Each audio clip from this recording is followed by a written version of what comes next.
वज़ीर-ए-आज़म नरेंद्र मोदी ने आज रेडियो पर मन की बात की। मन की बात की आज 60वीं किस्त नश्र हुई। 2019 के आखिरी मन की बात में वज़ीर-ए-आज़म ने लोगों को नए साल की पेशगी मुबारकबाद दी। इस दौरान वज़ीर-ए-आज़म ने कहा कि इन दिनों मुल्क के नौजवान में देखा गया है कि वो सिस्टम को पसंद करते हैं, सिस्टम को फॉलो भी करते हैं, और अगर कहीं सिस्टम सही ढंग से काम नहीं कर रहा है तो वो बेचैन भी हो जाते हैं और हिम्मत के साथ सिस्टम से सवाल भी करते हैं। 2019 की विदाई की पल हमारे सामने है।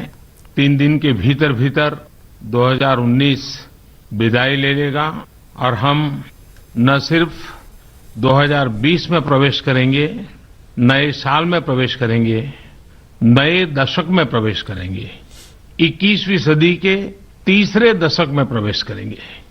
मैं सभी देशवासियों को 2020 के लिए हार्दिक शुभकामनाएं देता हूं।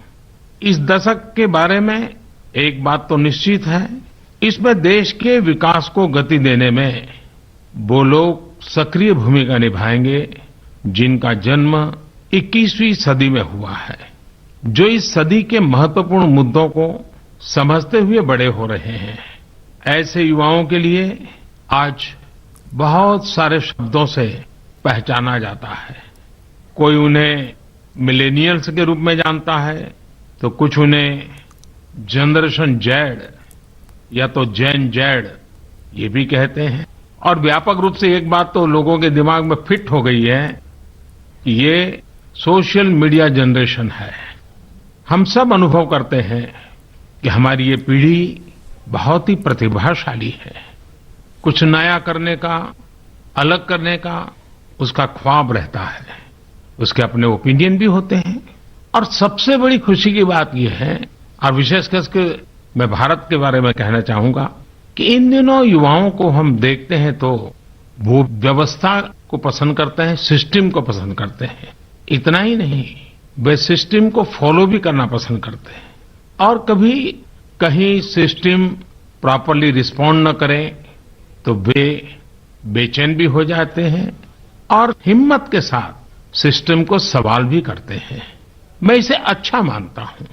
एक बात तो पक्की है कि हमारे देश के युवाओं को हम ये भी कह सकते हैं अराजकता के प्रति नफरत है, अव्यवस्था, अस्थिरता, इसके प्रति उनको बड़ी चीड़ है। वे परिवारवाद, जातिवाद, अपना पराया, स्त्री पुरुष, इन भेदभावों को पसंद नहीं करते हैं। कभी कभी हम देखते हैं कि हवाई अड्डे पर या तो सिनेमा के थिएटर में भी अगर कोई कतार में खड़ा है और बीच में ही कोई घुस जाता है तो सबसे पहले आवाज उठाने वाले युवा ही होते हैं। और हमने तो देखा है कि ऐसी कोई घटना होती तो दूसरे नौजवान तुरंत अपना मोबाइल फोन निकाल करके उसकी वीडियो बना देते हैं और देखते ही देखते वो वीडियो वायरल भी हो जाता है और जो गलती करता है वो महसूस करता है कि क्या हो गया।